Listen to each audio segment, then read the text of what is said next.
మనమున్న ప్రదేశంలో ఎవరికైనా హార్ట్ అటాక్ వస్తే వాళ్ళు చనిపోయే పరిస్థితిలో ఉంటే మనం ఏం చేయాలి? మనం చూస్తుండగానే హార్ట్ అటాక్ వస్తే ఆ హార్ట్ అటాక్ని ఆపడానికి, వాళ్ళని కాపాడడానికి మనం చేయాల్సినటువంటి 2 పద్ధతులు ఉన్నాయి. మొదటి పద్ధతి, హార్ట్ అటాక్ వచ్చిందంటే క్లాట్ ఏర్పడిందని అర్థం. ఆ క్లాట్ని కరిగించడానికి ఒక టాబ్లెట్ డిస్ప్రిన్, 2 టాబ్లెట్లు క్లోపిడోగ్రెల్, 1 అటోర్వాస్టాటిన్, ఈ 3 టాబ్లెట్లు నమిలి మింగేలా చేయాలి లేదా నీళ్ళలో కరిగించి వాటిని తాగించాలి. ఇలా చేయడం వల్ల క్లాట్ని కరిగించి వాళ్ళకి హార్ట్ అటాక్ నుండి కాపాడవచ్చు.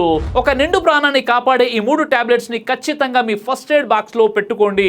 ఇక మరో పద్ధతి, మనమున్న ప్రదేశంలో ఎవరైనా హార్ట్ అటాక్ తో కింద పడిపోతే 6 నిమిషాల్లో సిపిఆర్, కార్డియో పల్మనరీ రిసాసిటేషన్ చేస్తే మళ్ళీ రక్త ప్రసరణ జరిగి బ్రెయిన్ కి ఆక్సిజన్ చేరి తిరిగి బ్రతికే అవకాశం ఉంటుంది. ఇది ఒక ఎమర్జెన్సీ లైఫ్ సేవింగ్ ప్రొసీజర్. ఈ 2 మనం అత్యవసర సమయాల్లో చేయాలి. మీ ఫ్యామిలీ మరియు ఫ్రెండ్స్ కి వీడియో షేర్ చేయండి.